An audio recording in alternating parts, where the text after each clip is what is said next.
Tonight, thousands of years ago, the moon rose like it always did. Full, bright, silver. And then, in front of the whole world, it started to bleed. That really happened. Over and over. And what your ancestors did about it is one of the strangest stories we've ever found. Here's the thing about a blood moon. A solar eclipse is over in minutes. This takes hours. The moon slides into shadow one slow bite at a time. And then it doesn't disappear. It turns red. Deep, dark, blood red. Just hanging there, staring down at you. Now remember, for ancient humans, the moon wasn't decoration. It was their calendar, their nightlight, their only clock. The one thing in the sky you could always count on. And now it was bleeding. So what did they do? We know, because unlike a solar eclipse, half the planet sees every blood moon, and they all wrote it down. In the Inca Empire, people knew exactly what was happening. A giant jaguar was eating the moon, and that was a very big problem, because when the jaguar finished with the moon, it was coming down here for everyone else. So the Incas declared war on the sky. They screamed at it. They shook their spears at it.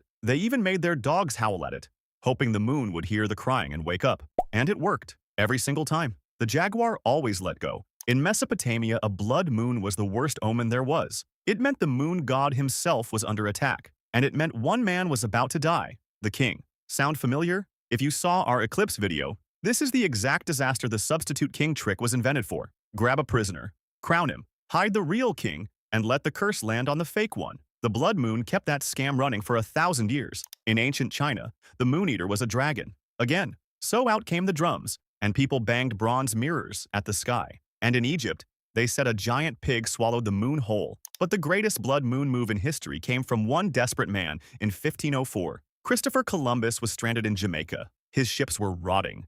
His crew was starving. The locals had stopped feeding them, mostly because his men kept stealing from them. But Columbus had something nobody on the island had. An almanac, a little book that predicted eclipses. So he called a meeting and made an announcement. My God is angry with you. Tonight he will turn the moon to blood. That night, right on schedule, the moon rose red. People begged him to bring it back. So Columbus went into his cabin, prayed, and timed it with an hourglass. The moon came back, exactly when he said it would. They fed his crew for months, which tells you what a blood moon really is.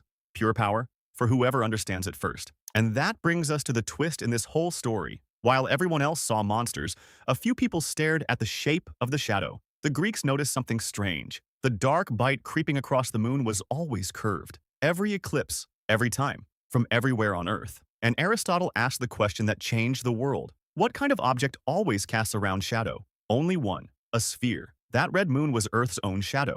And it was telling anyone who looked, you were standing on a giant ball. Humans knew the Earth was round 2,000 years before rockets, because the moon turned red, and somebody paid attention. And the red color itself?